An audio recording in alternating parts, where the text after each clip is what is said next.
Bonjour. Aujourd'hui, nous commençons notre série de séminaires et j'ai invité Madame Touatia Amraoui à nous présenter la situation de l'autre côté de la Méditerranée, dans l'Afrique romaine et en particulier en Algérie. Madame Touatia Amraoui est une archéologue tenace qui a décidé de prendre à bras le corps la documentation archéologique concernant son pays d'origine, l'Algérie, pour tenter d'en tirer de la matière historique.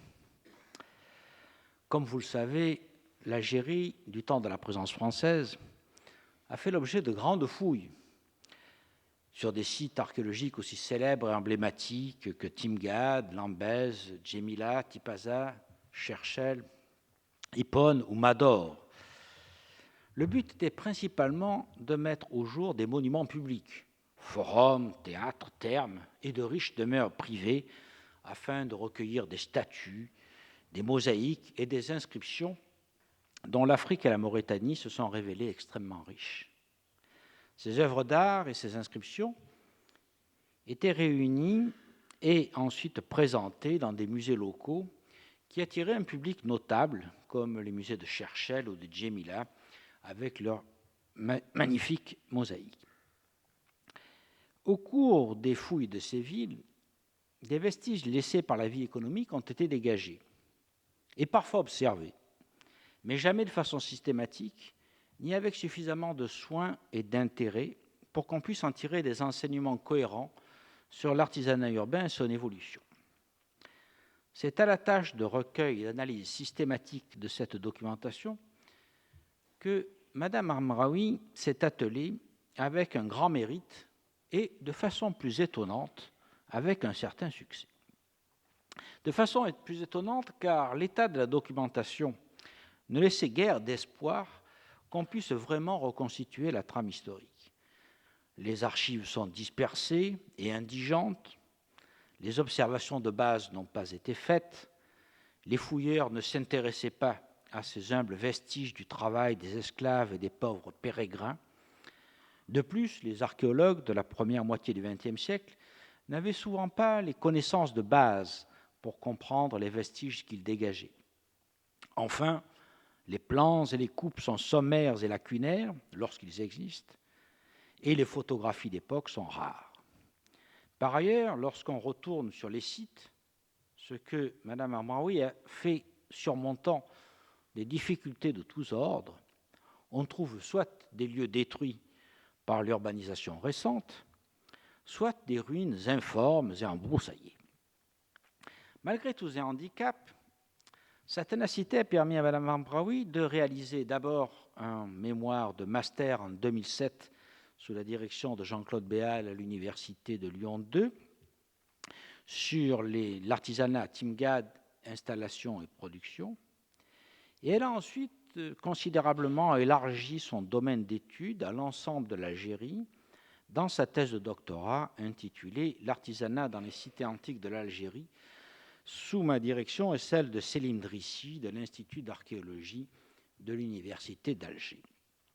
Cette thèse a été soutenue à Lyon le 14 décembre 2013 avec mention très honorable et les félicitations du jury. Dans le cadre de ces recherches, Mme Amraoui a obtenu successivement une allocation de recherche de l'Université de Lyon 2, puis un poste d'adjoint d'enseignement et de recherche au Collège de France, ici même, où elle exerçait l'année dernière, et cette année, le poste prestigieux de membre scientifique de la Casa de Velázquez à Madrid, qui est, comme vous le savez, un grand établissement français de recherche dépendant du ministère de l'Enseignement supérieur et de la Recherche et qui est implanté donc en Espagne. Sa thèse de doctorat sur l'artisanat dans les cités antiques de l'Algérie est en cours d'édition en Angleterre, où elle sera publiée en 2017. Et c'est la primeur de ces résultats qu'elle nous réserve aujourd'hui. Je lui laisse donc maintenant la parole pour une présentation synthétique, à l'issue de laquelle nous débattrons de certains aspects qui méritent des approfondissements. Bonjour à tous, merci de cette présentation.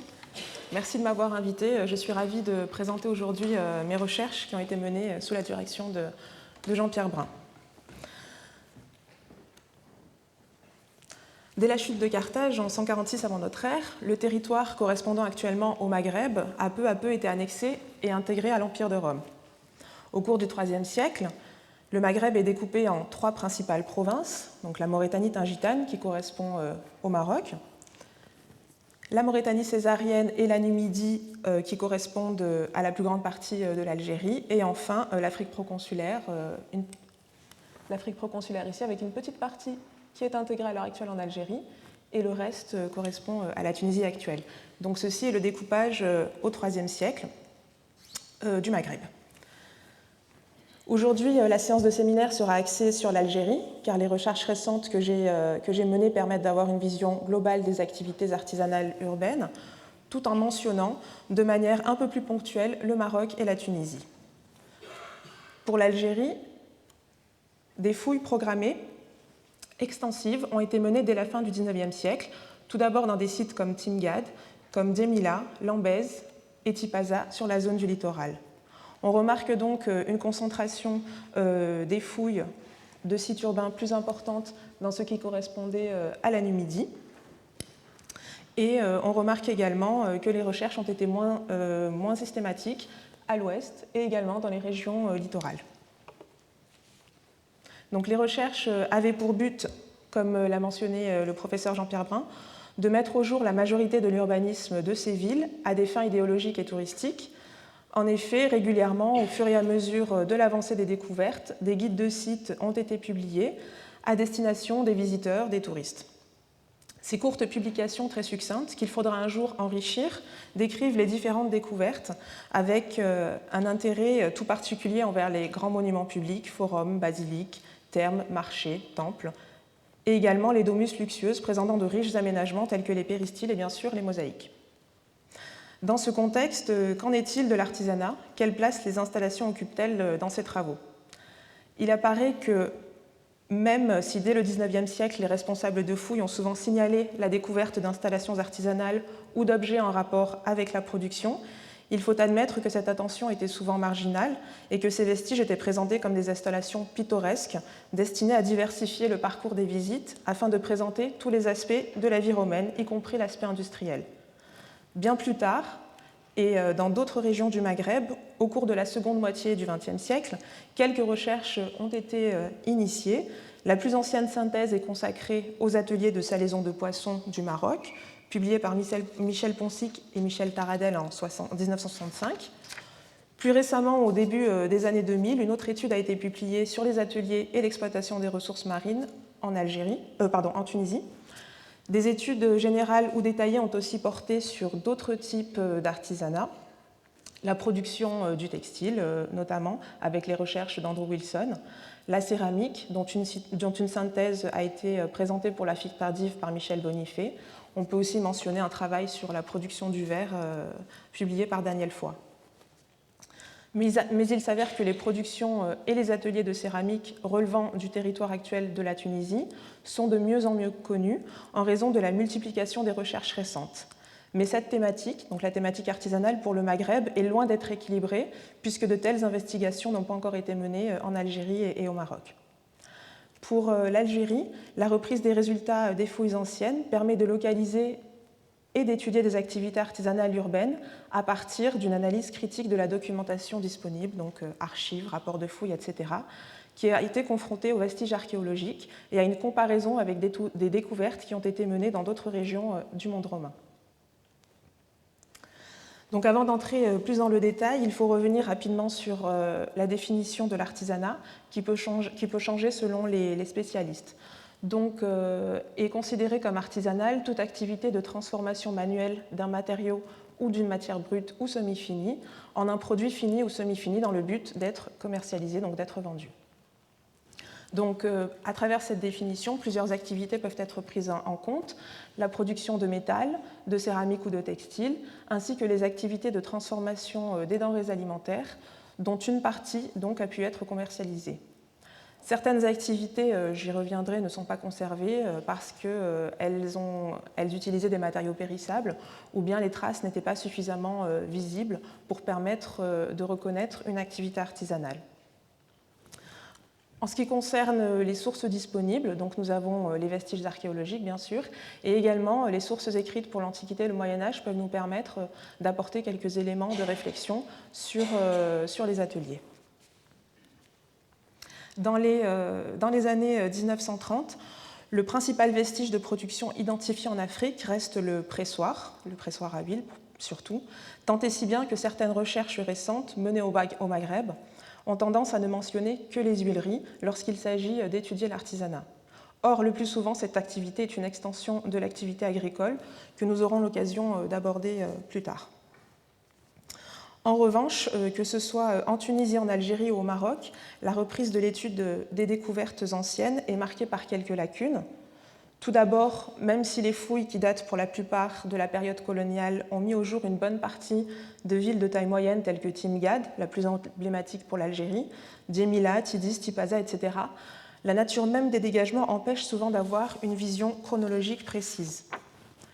D'une part, l'absence de fouilles stratigraphiques complique la datation des vestiges, mais surtout, leur état actuel correspond à la dernière phase d'occupation des sites, grosso modo de la ville tardo-antique entre le IVe siècle de notre ère et le VIe.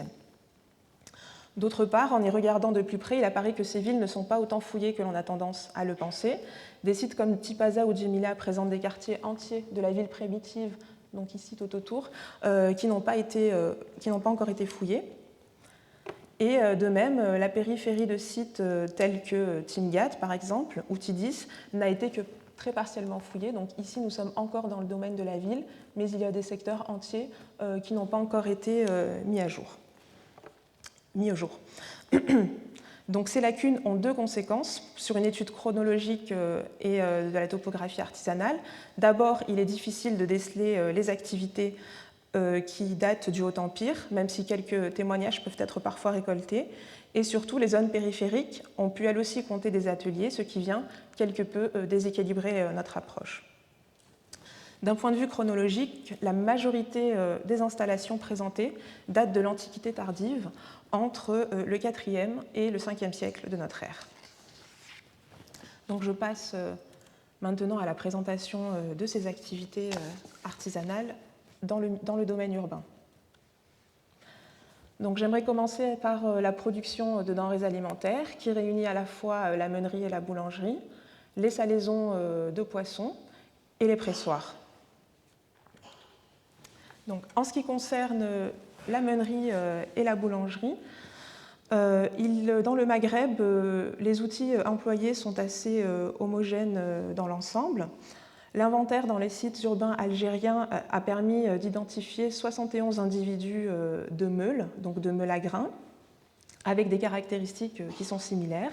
Donc il s'agit d'une meule composée de deux éléments, donc la méta, ici la partie inférieure fixe, et le catillus, qui est la partie mobile.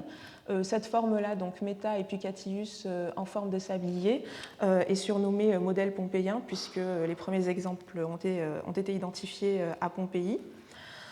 La différence avec les modèles pompéiens est d'une part la taille, parce que nous avons majoritairement des moulins de petite taille et pas de grandes meules comme celles qui ont été trouvées en Italie. Et également, on se rend compte qu'elles sont produites localement dans des pierres donc issues de carrières voisines, ici en grès, mais on peut trouver également des meules produites dans du calcaire, ce qui les différencie une fois de plus du modèle italique et également de formes que l'on trouve en Gaule, dans la mesure où celles-ci étaient produites dans du basalte. Donc effectivement, très peu de meules basaltiques ont été trouvées.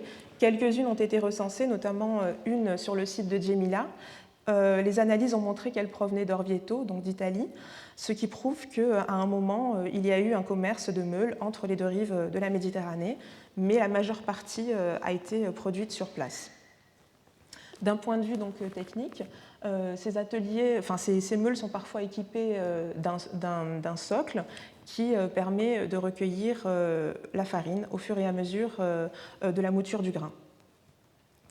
En Tunisie, les données doivent être encore compilées, mais elles semblent pour la plupart présenter les mêmes caractéristiques d'après les travaux d'Al-Idrine, dont est tirée d'ailleurs cette restitution.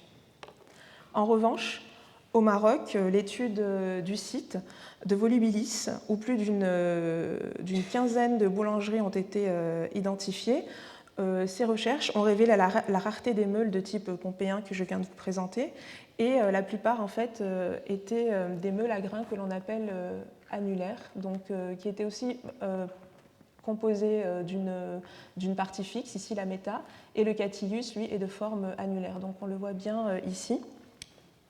On trouve quelques exemplaires également en Espagne de ce type de meule. Le deuxième élément caractéristique en fait, des boulangeries sont les pétrins mécaniques. Donc, il s'agit d'installations d'une base en pierre avec tout un système qui permettait en fait, d'activer le pétrissage de la pâte avec des éléments en bois. Et quelques-uns ont été trouvés en Algérie. Toutefois, ils sont assez peu nombreux pour le moment. Qu'en est-il pour les ateliers, donc les lieux où se faisait la meunerie et la boulangerie? Peu de boulangeries sont pour l'instant identifiées en Tunisie et en Algérie. À Djemila, par exemple, ici sur le quart d'eau, un petit espace ici noté 1, largement ouvert sur la rue, était muni d'un moulin à grains, d'un pétrin mécanique et de récipients en pierre qui étaient utilisés pour divers usages, soit pour laisser la pâte fermenter et autres, et également un four qui était placé ici dans l'angle, un four qui servait donc à la cuisson du pain. Donc il s'agit vraiment d'un petit atelier, et probablement également une seconde attestation avec un croquis ici d'un four demi-circulaire qui est caractéristique des boulangeries. D'ailleurs, dans le secteur de cette petite boulangerie à Timgad, j'ai pu reconnaître un pétrin mécanique, ce qui semble confirmer la vocation de cet atelier qui était bien une boulangerie. Mais il faut avouer que pour l'instant, les attestations sont extrêmement peu nombreuses si on compare là encore les résultats aux découvertes qui ont été menées à Pompéi.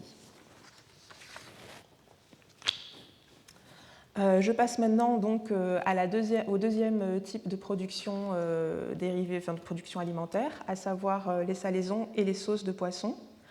Les premières recherches ont été menées, comme je le disais tout à l'heure, au Maroc, et une grande quantité de sites ont été trouvés sur le littoral. Bien sûr, puisque le poisson devait être traité tout de suite, les ateliers sont toujours très proches de la mer. Donc, plusieurs ateliers ont été trouvés au Maroc dans le domaine urbain. Et lorsque j'ai repris la recherche sur l'Algérie, j'ai pu identifier 5 ateliers urbains pour le moment. Effectivement, ces ateliers pour l'instant se concentrent en Mauritanie césarienne.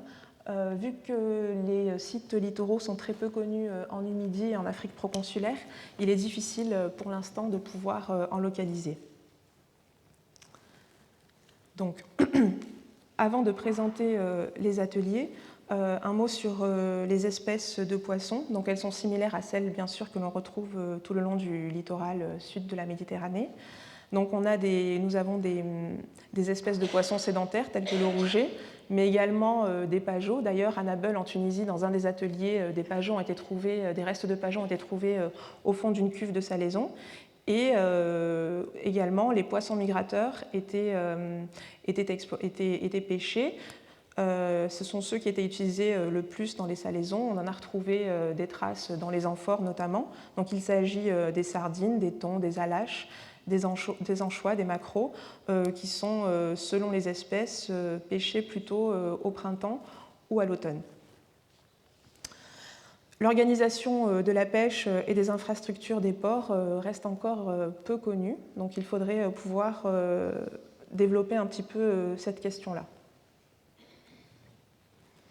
Donc, en ce qui concerne la typologie des ateliers, à Tipaza notamment, j'ai pu étudier deux ateliers, donc l'atelier A et l'atelier B. On remarque qu'ils sont tous les deux situés dans le centre de la ville. On le voit assez mal sur cette photo, mais l'atelier A, donc, qui est proche du Cardo. Ici, la maison des fresques. Ici, la maison de Lotis. Ici, les maisons de la mosaïque d'Achille. Donc, on voit vraiment qu'il est implanté dans un quartier résidentiel. Et l'atelier B, lui, comme on le verra, est implanté dans une série de boutiques. Donc voilà pour l'atelier A, qui avait été donc surnommé la fabrique de Garome, découverte au début du XXe siècle. Puis Jean Baradez a poursuivi les fouilles durant les années 50, ce qui a permis d'identifier avec précision cet atelier qui, au départ, avait été interprété d'abord comme un atelier de potier, puis comme une tannerie. Donc la présence de restes de poissons au fond des cuves a permis d'identifier cette installation avec précision. Donc on remarque que l'atelier en fait, est implanté dans une pièce 1. 4 cuves ici latérales sont encore conservées. Il semble qu'ici, les thermes aient peu à peu envahi l'espace et il y avait probablement 2 autres cuves ici qui ont été remblayées pour permettre en fait, aux thermes de se développer postérieurement. Typologiquement, donc en termes d'installation, on voit que c'est une grande pièce qui était munie de piliers avec une charpente. Et l'ensemble présente un enduit de tuiles au sol, ce qui était beaucoup plus pratique pour pouvoir nettoyer à grande eau l'atelier une fois le poisson traité.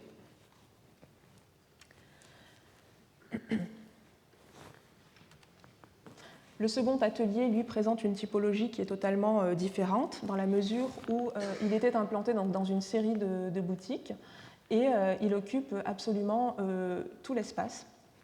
Donc là aussi, 4 cuves alignées avec une porte qui présentait un système de fermeture et on voit qu'il était également localisé à quelques mètres de la mer. Donc on remarque que ces ateliers urbains sont de petite taille, bien moins importantes que des ateliers urbains qui ont été trouvés au Maroc ou en Espagne, notamment à Belo Clodia, où on compte vraiment soit beaucoup d'ateliers, soit des ateliers avec de nombreuses cuves. Il est probable qu'à Tipaza, d'autres ateliers soient présents, mais les recherches doivent reprendre, et également à commencer par des fouilles dans ces secteurs-là. Je passe maintenant au troisième type de production alimentaire. Il s'agit des pressoirs. Il s'agit donc, comme je le disais, du type d'installation qui est le plus mentionné car il s'agit d'aménagements en pierre caractéristiques, bien conservés généralement, qui étaient faciles à distinguer. Mais cette activité n'est pas forcément en lien avec une activité commerciale, car elle pourrait plutôt relever, lorsqu'il s'agit d'une installation urbaine, donc dans la majeure partie, de pressoirs qui appartenaient à la sphère domestique, donc le propriétaire urbain, le propriétaire qui avait des oliviers ou des vignes qui faisait transformer donc, dans sa propriété urbaine ces denrées pour produire du vin ou de l'huile. Donc, le premier aménagement caractéristique sont les broyeurs d'olives. Donc, on a différents types, mais principalement donc, le trapétum, donc le moulin à trapétum, et également un type qui, à ma connaissance, n'a pour l'instant, je crois, été trouvé qu'à Mador. Et il s'agit en fait d'un moulin à rouleau. Donc, on voit ici le rouleau conservé in situ. En ce qui concerne les broyeurs d'olives, ils sont peu nombreux parce que souvent ils ont été récupérés a posteriori lors de l'abandon de l'activité. C'est notamment ce que remarque David Mattingly lors de ses prospections en Tunisie, dans la région de Kasserine. Un troisième moulin, également le moulin à meule cylindrique, est présent, mais il est également encore peu attesté, probablement en raison de cette récupération des matériaux. Donc, en ce qui concerne la typologie des pressoirs, nous avons une prédominance du type A3 qui est le plus répandu à la fois donc, de la Mauritanie césarienne jusqu'à l'Afrique proconsulaire. Il s'agit d'un pressoir à levier en bois, ici, qui est restitué par Christophe dans les années 1930 à partir de la découverte d'un pressoir à Mador. Donc, un pressoir en bois dont la tête vient s'ancrer en fait dans une pièce de bois avec un tenant en queue d'aronde que l'on voit ici. et donc qui est fixé lui aussi par une mortaise en queue d'aronde. L'autre extrémité du levier était reliée par des câbles à un contrepoids en pierre, donc qui est placé de l'autre côté de l'aire de pressurage.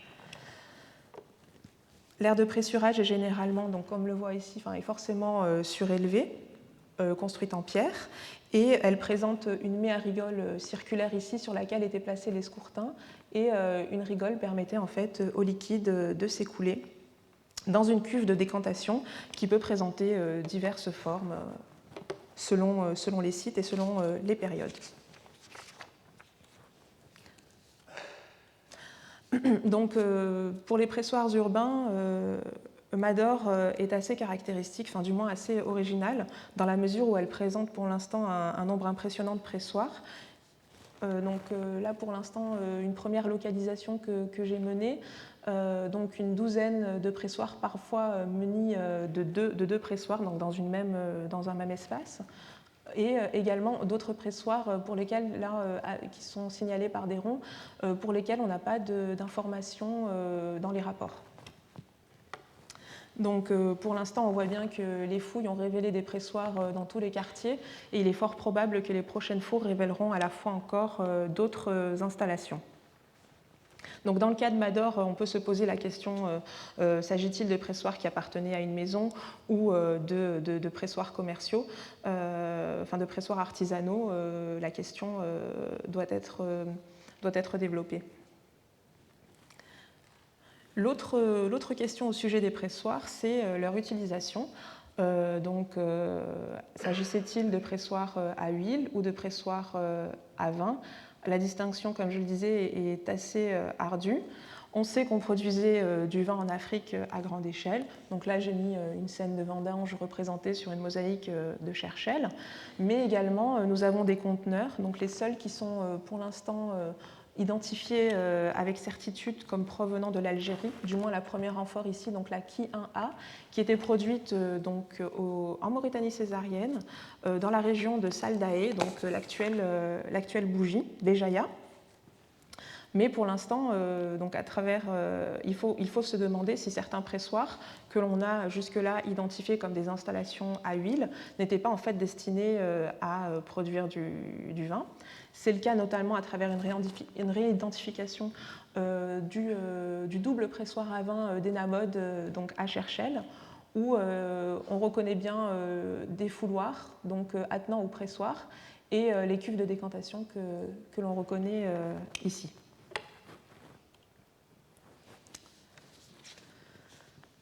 L'autre difficulté, en fait, si on essaye de comprendre pourquoi on a du mal à identifier les pressoirs à vin, d'une part, comme je le disais, parce que parfois ça peut être des pressoirs à olive, des pressoirs à huile, mais les broyeurs d'olive ont été récupérés. Or, c'est, comme je le disais, le critère principal à l'identification des pressoirs à huile.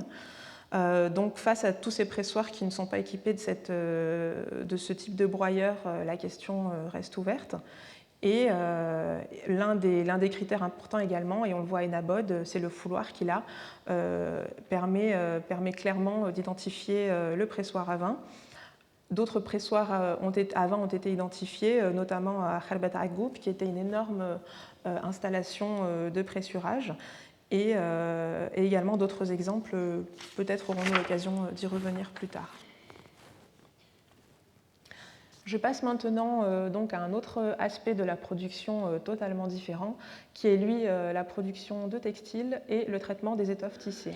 Donc en termes des étapes en fait, de production, on a d'abord bien sûr la tonte, donc pour récupérer la laine, mais ensuite on passe par la transformation, donc il s'agit du filage puis du tissage, de la teinture, et enfin, les foulons qui, eux, avaient pour rôle à la fois de traiter les étoffes tissées neuves, mais également de retraiter des étoffes tissées pour les nettoyer et pour leur redonner un meilleur aspect.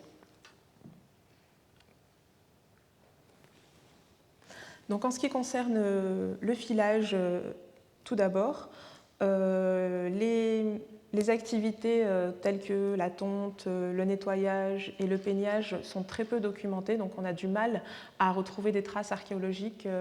Pour l'instant, je n'ai pas localisé d'outils tels que pour récupérer la laine ou pour la peigner et la préparer au filage. Généralement, donc, le filage est une activité qui est une activité domestique par excellence, donc qui était menée par les femmes dans le domaine, dans la sphère domestique.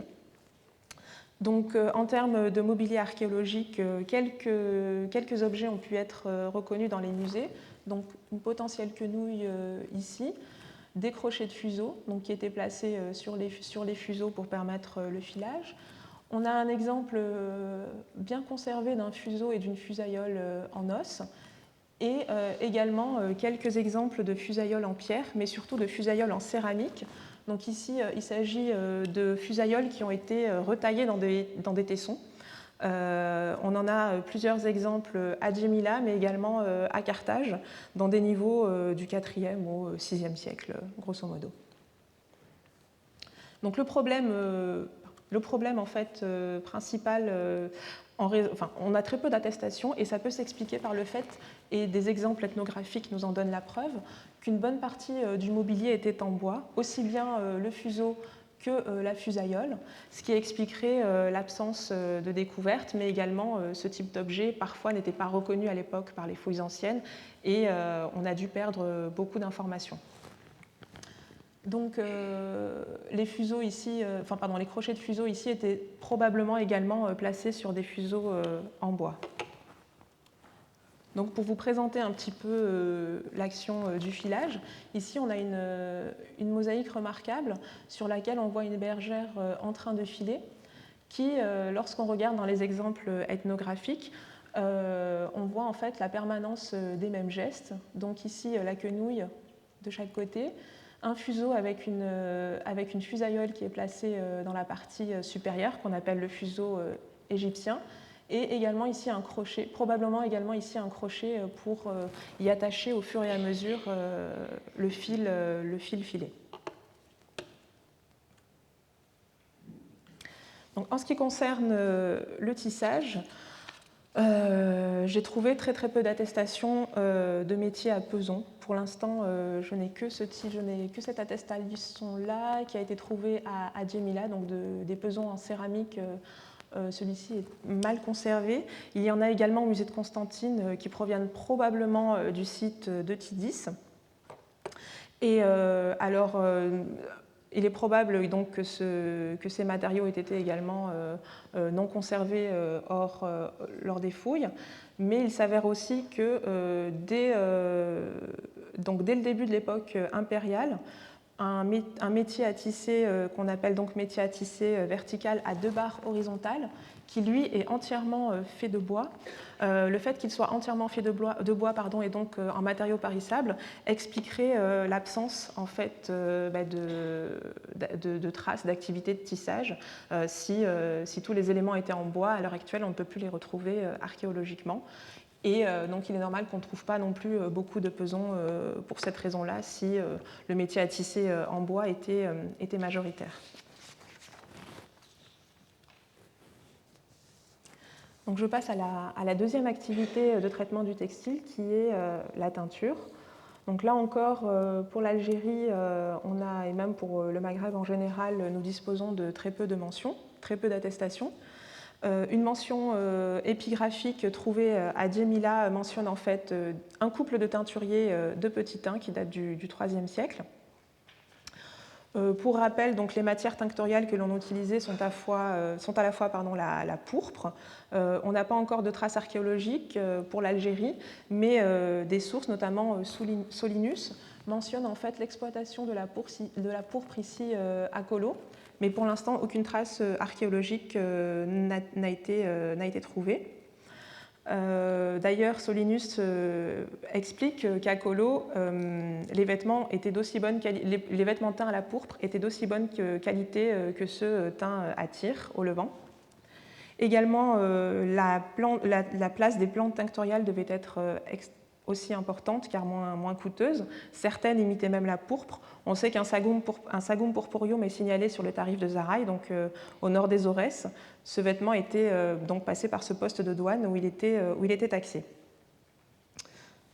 Donc des ateliers, par contre, d'exploitation de la pourpre qui sont assez caractéristiques parce qu'on les reconnaît à travers l'amoncellement de murex, donc de coquillages qui ont été cassés pour que le mollusque soit retiré de la coquille. Donc on en a trouvé à Méninx, en Tunisie, également à Mogador au Maroc et enfin à Bérénice en Libye. Donc ce type de recherche doit encore être mené sur les côtes algériennes. En ce qui concerne les ateliers, donc comme je vous le disais, il y a très peu d'attestations. On a probablement, je pense, après avoir repris de vieux clichés de la fouille du secteur Caïd Youssef à Cherchell, on a probablement ici une chaudière que l'on pourrait comparer ici à celle de Pompéi. Donc une chaudière maçonnée dans laquelle on avait une cuve métallique qui a été récupérée, une chaudière. Et il semblerait que ici, le foyer au devant, et il semblerait qu'on avait toute une série de chaudières ici, mais qui ont été par la suite détruites. Donc il s'agit vraiment pour l'instant de la première potentielle attestation d'une teinturerie en Algérie. La troisième activité dans l'exploitation du textile sont les ateliers de Foulon, donc comme je le disais, qui traitaient les textiles neufs ou les textiles usagés, enfin usés. On a quelques attestations en Afrique sur 3 sites, donc un site en Tunisie, Tuburbo-Maïus, mais également où on a trouvé à peu près 4 ateliers, mais surtout en Algérie, en Numidie plus particulièrement, nous avons des ateliers à Tidis et à Timgad. Donc à Tidis et à Timgad, j'ai pu réunir une documentation assez complète pour permettre de comprendre leur utilisation et leur fonctionnement. Ils présentent tous une typologie qui est assez proche. Donc je vais vous présenter ici le cas de Tidis. Donc on remarque que dans cette petite ville, plusieurs ateliers ont été trouvés, donc notés par des lettres, disséminés dans différentes parties de la ville. Donc à l'intérieur de la ville, à l'intérieur du rempart, par exemple l'atelier D et l'atelier F, on remarque qu'il s'agit de petites installations avec généralement 3 cuves de foulage, souvent munies d'une annexe pour réaliser les activités annexes, et également une ouverture sur la rue. Donc ils étaient accessibles depuis la rue. Il semble donc que ce soit des petits espaces qui ont été occupés par les artisans et qui n'ont pas de lien avec un espace domestique. Un autre exemple assez caractéristique, là il s'agit du plus grand atelier Tidis, avec ici 6 cuves ici, 3 cuves là, et également une annexe au centre. Il a une forme un petit peu particulière ici puisqu'il s'appuie sur le mur de soutènement. Donc en général, on observe une cuve de foulage enserrée en fait dans un compartiment. Et également, donc c'est avec toujours les cuves sont toujours assez, les compartiments, les sols sont soit couverts d'enduit, soit couverts de briques, soit couverts parfois de briques donc d'opus tessellatum, des mosaïques de briques, afin afin que tout soit imperméabilisé. Donc voilà la vue d'une cuve ici en mauvais état que je vous montre en fait pour vous indiquer que la principale ressource importante dans l'activité des foulons est l'eau. Et donc à Pompéi, on a montré notamment que la plupart des ateliers étaient raccordés au réseau hydraulique public, municipal. À Tidis, la situation est un petit peu différente dans la mesure où il semblerait que les ateliers étaient toujours voisins d'une citerne. Ici, on en a un exemple parfait. Une citerne est placée, donc est mitoyenne, et on a un tuyau en plomb, donc une fistula, qui venait directement approvisionner l'atelier en eau. Donc à Tidis, pour l'instant, le seul aménagement d'approvisionnement en eau qu'on a trouvé est la citerne.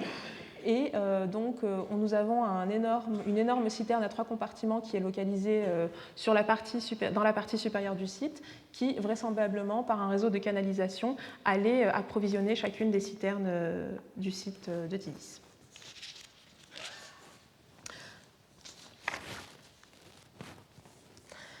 Donc je passe maintenant à la troisième partie. Il s'agit de la production de céramique, de verre et de métal. Donc je reprends ici le cas de Tidis qui est assez original. Donc il s'agit d'une petite ville aménagée en terrasse. Et cette ville est marquée en fait par une occupation de l'époque pré-romaine jusqu'à l'époque romaine, voire même médiévale. Et on a identifié à Tidis, pour l'époque pré-romaine, entre le 2e et le 1er siècle, une activité de production de céramique qu'on appelle céramique numide dans ces monuments funéraires circulaires qu'on appelle basina. Et ce type de vase modelé, peint en blanc et en rouge a été trouvé en grande quantité. Donc on appelle ça, Gabriel Camps a appelé ça le style Tidis. Lorsque les fouilles ont été reprises sur le site, une quantité assez impressionnante de fours de potiers ont été trouvés dans différents secteurs de la ville, et notamment avec une énorme concentration dans le secteur 1, où plus de 19 fours sur les 35 retrouvés sur le site ont été identifiés dans ce secteur-là. Donc très vite, André Berthier, donc le fouilleur du site dans les années 40-50, a souhaité faire un lien entre la poterie pré-romaine et la poterie de l'époque romaine. Le problème, c'est qu'il y a eu beaucoup de difficultés afin de dater cette production, parce que dans les années 40-50, les typologies de production céramique venaient à peine de commencer. C'est pourquoi, à travers mon travail, je me suis concentrée sur le quartier des potiers, en essayant de localiser et relocaliser tous les fours qui avaient été découverts, mais également de comprendre les outils et de les dessiner, d'en faire des typologies, et d'étudier les ratés de cuisson afin de répondre à quelques questions. Tout d'abord, où étaient les ateliers, mais également quelle production, afin de déterminer, de faire des typochronologies et de dater cette production. Et voilà, donc quelles époques. En fait, il apparaît après la reprise du dossier que la production est extrêmement tardive, puisqu'elle est datable de la fin du 5e siècle, grosso modo, jusqu'au 7e siècle. Donc c'est assez nouveau. Cette nouvelle étude a apporté des éléments nouveaux pour permettre à la fois d'identifier, de dater ces objets, mais également de réfléchir à la typologie, puisque des outils, parce qu'un nombre impressionnant a été trouvé. Je crois environ une centaine d'outils a été découvert, ce qui est assez remarquable. Donc ça a permis également de revenir sur des identifications qui étaient fausses. Pour André Berthier, ce qu'on appelle ces curettes chirurgicales qui servent à la toilette avaient été interprétées comme des outils de potier. Or, clairement, il ne s'agit pas d'outils de potier. Par contre, des outils bien plus intéressants et là directement liés au façonnage ont été identifiés. Tout d'abord, 8 crapaudines de Tours.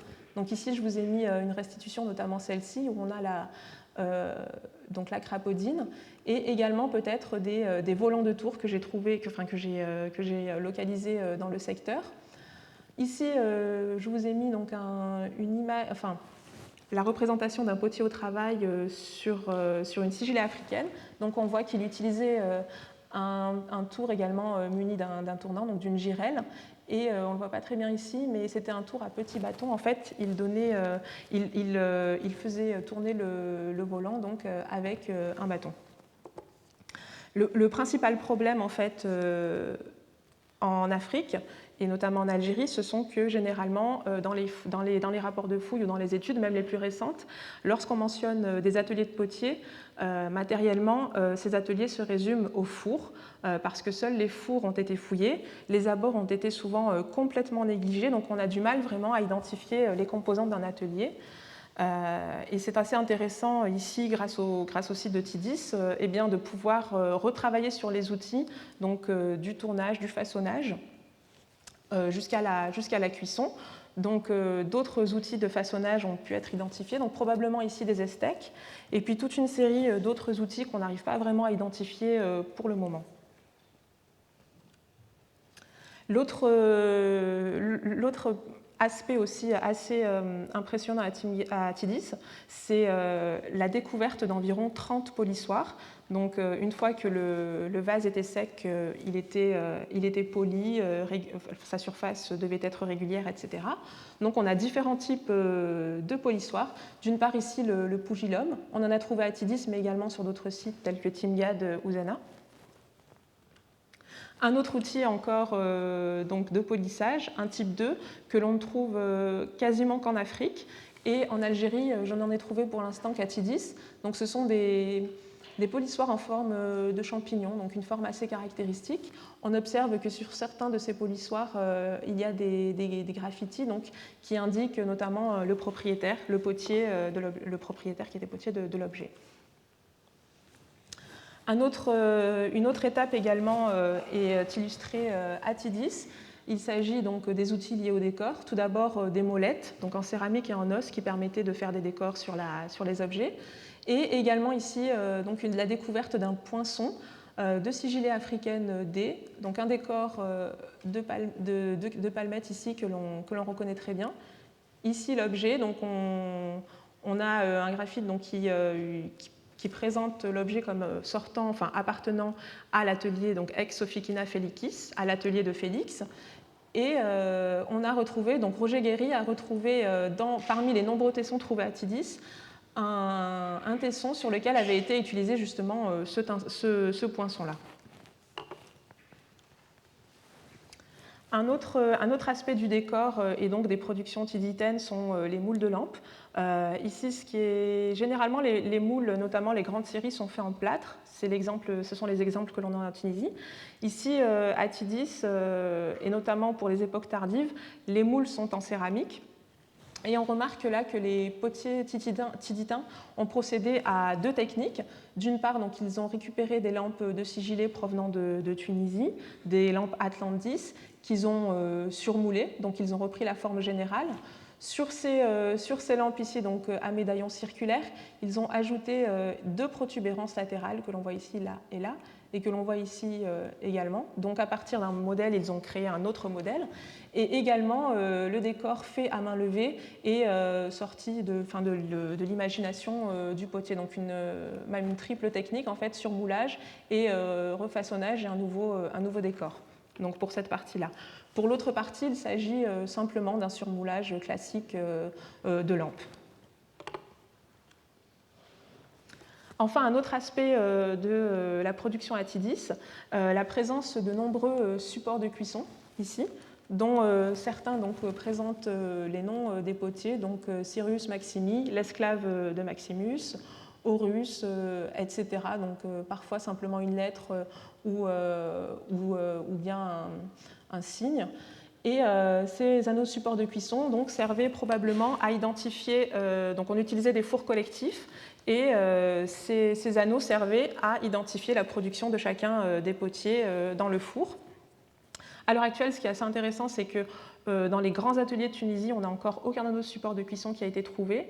On en a partout ailleurs en Méditerranée du Nord, Méditerranée occidentale au nord. Et là, pour l'instant, les seuls exemples que l'on ait sont à Tidis et également à un autre site dans l'ouest de l'Algérie, ce qui est assez étonnant.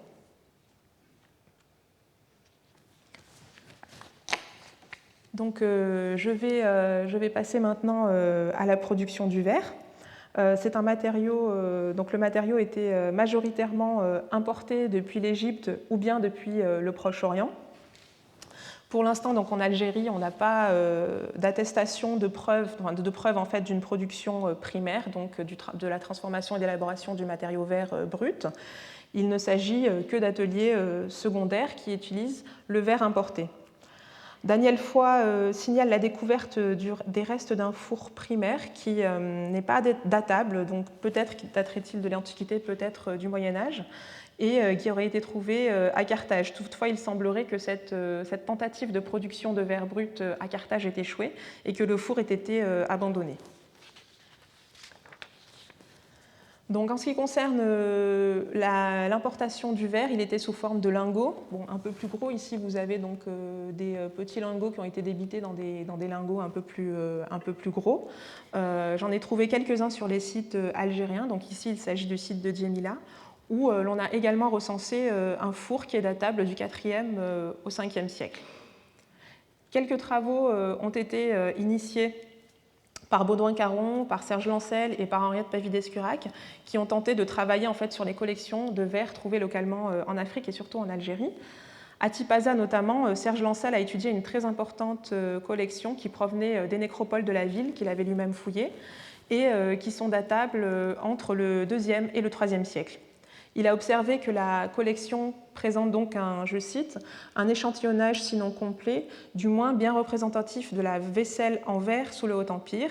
Elle a aussi sa physionomie particulière. Effectivement, si beaucoup de formes contemporaines se retrouvaient un petit peu partout dans la Méditerranée, d'autres productions sont marquées par un faciès plus local, plus original, qui prouve en fait qu'on avait des ateliers localement et qu'il ne s'agit pas d'importation. Pour l'instant encore, donc, les typochronologies demandent à être poursuivies puisque, à l'heure actuelle, nous ne disposons pour l'Algérie que des typochronologies établies par Serge Lancel. Parmi les formes qui ont été reconnues comme typiquement locales, on a cette série de vases à dépression forme 20 que l'on retrouve aussi pour des périodes contemporaines sur d'autres sites, notamment en Numidie, à Timgad.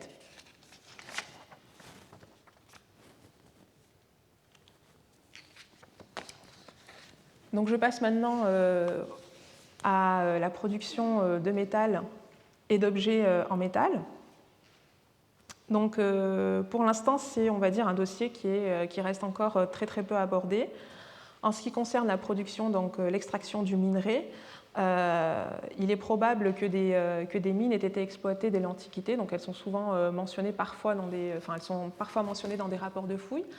Abdelrahman Toubal, en 1995, avait publié donc, une étude des mines qu'il pensait avoir été exploitées dès l'époque pré-romaine, voire romaine.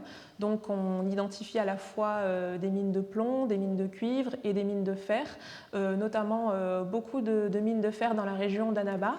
Et il semblerait, d'après des textes, des inscriptions datant de l'époque punique, qu'il existait un commerce du fer entre Annaba et Carthage, dès l'époque pré-romaine. Et il est probable donc que cette production est bien plus ancienne qu'on a tendance à le penser. Donc il pouvait aussi y avoir de l'importation. Ici, j'ai mis l'exemple de 2 barres de fer qui ont été trouvées à Annaba et publiées par Xavier Delestre. En l'occurrence, vu qu'il n'y a pas encore eu d'études, d'analyse faites sur ces objets-là, il est difficile de déterminer s'il s'agit de production, de minerais local exploité localement, ou s'il s'agit d'importation de fer de régions voisines ou de régions plus ou moins lointaines de l'Empire romain.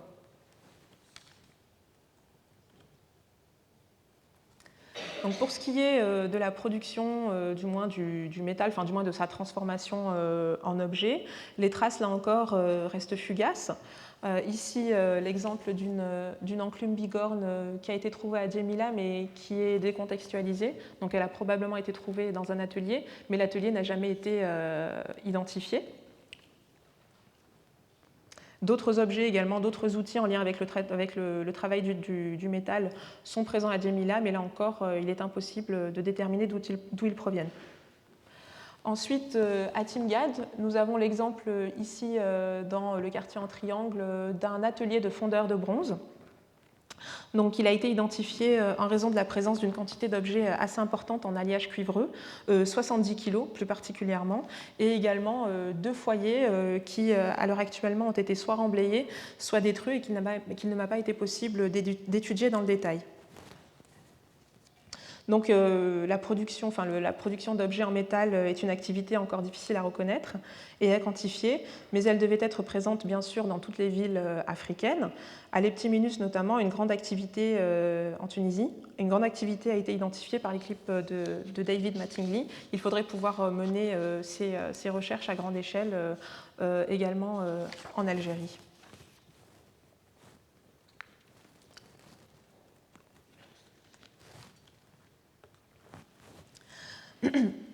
Donc j'aimerais ici également mentionner qu'il existe d'autres attestations de métiers qui ne sont pas présents à travers l'archéologie, et ces métiers nous sont attestés à travers l'épigraphie. Donc ici un tableau qui recense toutes les activités, tous les artisans présents par l'épigraphie en Algérie.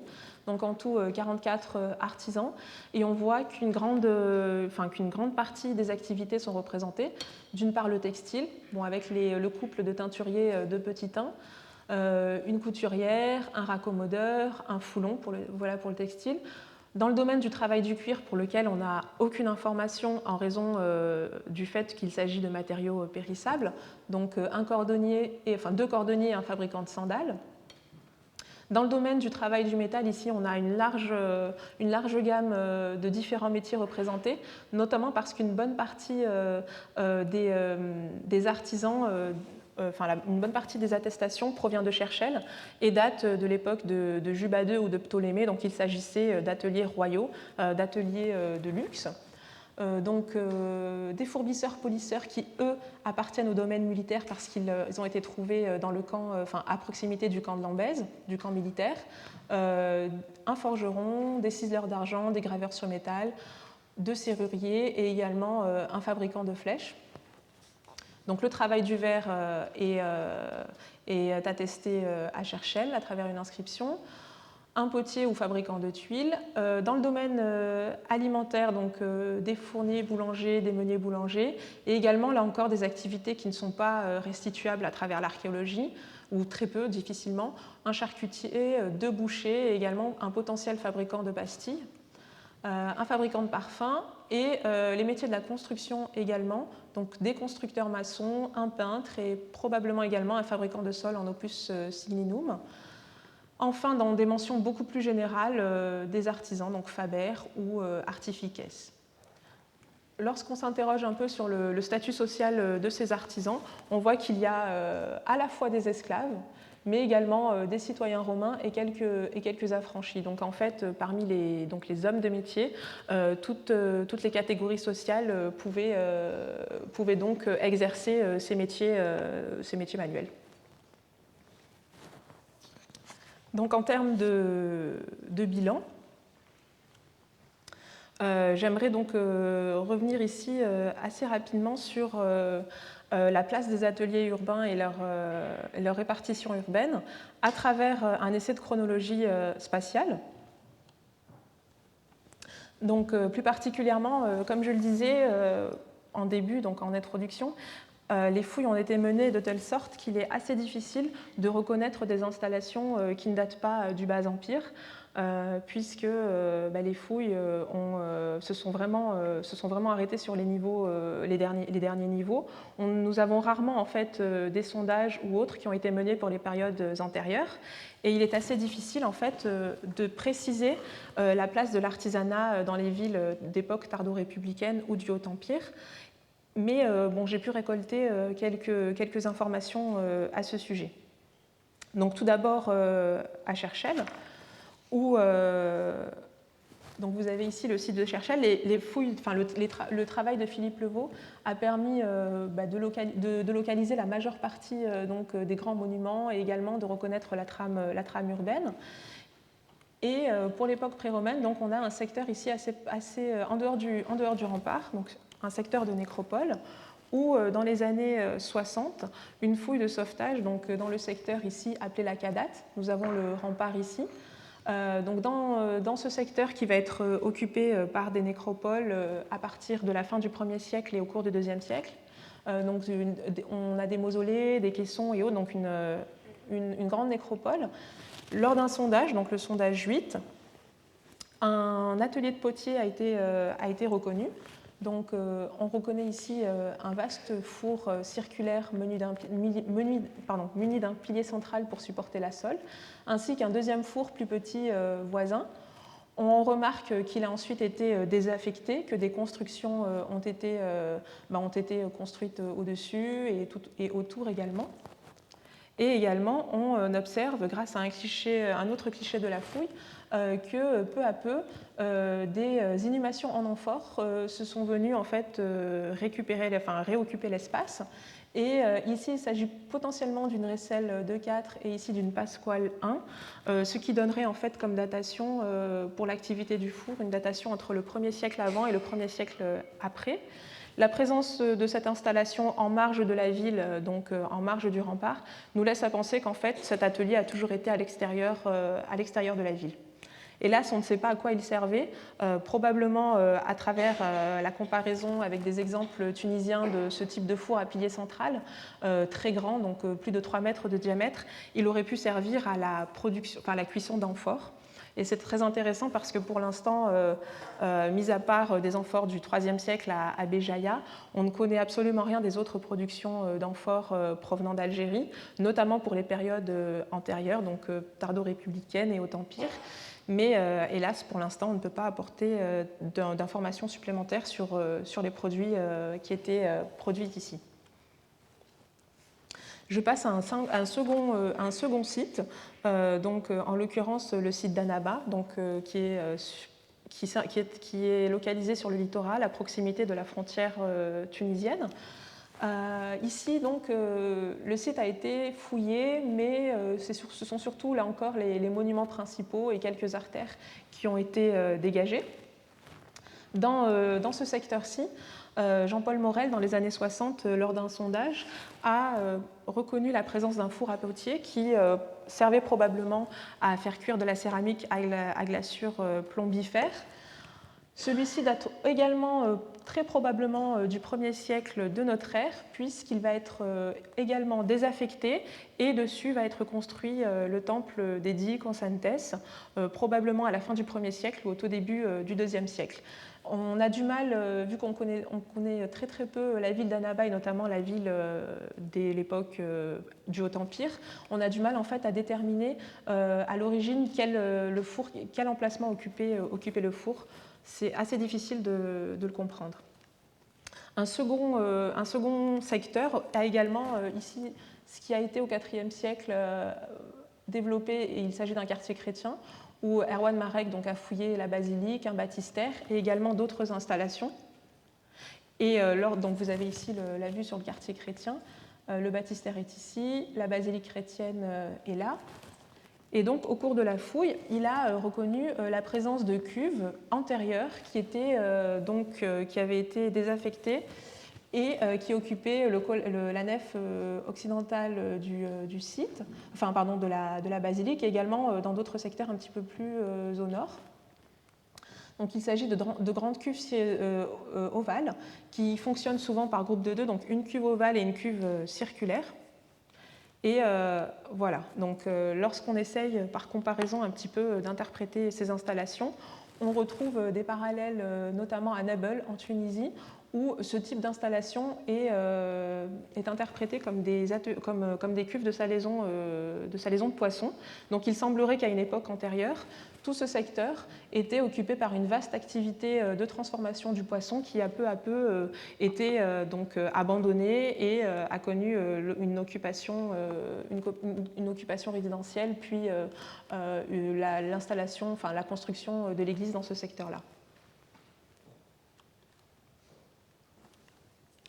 Donc, quand on passe donc à la période qui est la mieux connue, comme je le disais, les villes entre le IVe et le Ve siècle, là, il est plus facile de faire une étude de la topographie artisanale. Ici, je vous ai mis le site de Timgad parce que c'est l'un des sites qui n'a pas été le mieux fouillé, mais on va dire le plus fouillé. On a une vision un petit peu plus large en fait, de l'urbanisme, plus précise. Donc nous avons des pressoirs, mais ça il s'agira en l'occurrence d'une activité domaniale, donc privée.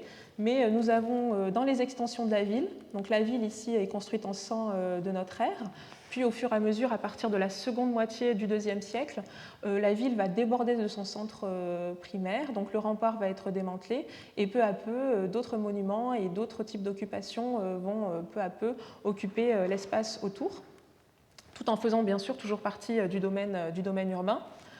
Donc, je vous mentionnais tout à l'heure l'atelier de fondeur de métal qui est ici, donc dans un quartier en triangle au croisement de deux grandes voies.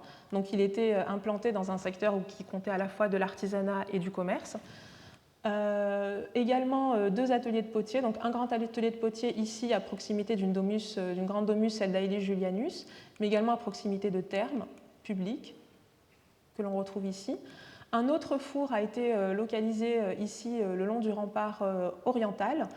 C'est dommage, j'ai souhaité aller le voir, mais il est actuellement remblayé. C'est une installation intéressante parce que, outre la présence de 3 fours, on a également une disposition, donc une cour centrale, les fours, et également des pièces qui rayonnent tout autour avec des bassins de préparation de l'argile.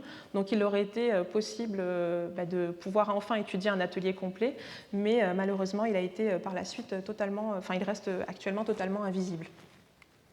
Ensuite aussi, Timgad, donc tout à l'heure je vous mentionnais les ateliers de Foulon. Donc on a une concentration d'ateliers ici dans le quartier nord-est, avec également ponctuellement un atelier ici et un atelier, 2 ateliers ici. Donc on se rend compte que nous avons des activités à la fois dans le centre primitif de la ville, qui occupent de petits espaces dans les îlots, généralement de 3 à 4 pièces au maximum, et que des activités qui demandent plus d'espace sont allées occuper des espaces plus larges au sein des extensions. Donc un dernier exemple, ici on tire sur la chronologie. La ville africaine à l'époque tardo-antique, donc entre le 5e et le 7e siècle, entre la période vandale jusqu'à la période byzantine, les villes africaines ont encore, pour la plupart, été encore occupées. Simplement, ces activités-là, ces occupations-là sont encore difficiles à comprendre et les fouilles ne sont pas vraiment intéressées ni au niveau antérieur, comme je le disais, ni vraiment au niveau postérieur. Donc il est assez difficile d'avoir une vision globale de ces villes-là. On se rend compte simplement que les espaces sont peu à peu abandonnés, notamment les monuments publics. Ici, vous avez l'exemple du forum d'Oukimaïus en Tunisie, qui a été occupé par un pressoir. Également ici, à proximité du Capitole de Lambèse, un autre pressoir a été implanté, probablement au cours du VIe siècle de notre ère. La principale caractéristique, c'est qu'ils vont réemployer, que les artisans vont réemployer des monuments de l'architecture monumentale, notamment des dédicaces, ou bien des dédicaces, des bases de colonnes, etc., de statues, etc. Ici, une inscription qui mentionne Mercure, qui a été transformée, qui a été retaillée pour permettre de l'utiliser en tant que pressoir. Donc il est assez difficile de comprendre encore les modalités de ces nouvelles implantations, mais clairement il semblerait qu'elles se déroulent lorsque le pouvoir public est moins important, que le pouvoir municipal ne contrôle plus en fait les monuments et qu'une grande partie a été en fait abandonnée. Donc il y a encore beaucoup de travail à faire sur la localisation, mais également sur la compréhension des modalités d'implantation des ateliers de manière chronologique. Mais ces premiers aspects montrent que diverses activités étaient présentes dans le milieu urbain au cours de l'Antiquité et qu'elles se sont plus ou moins maintenues à travers les siècles.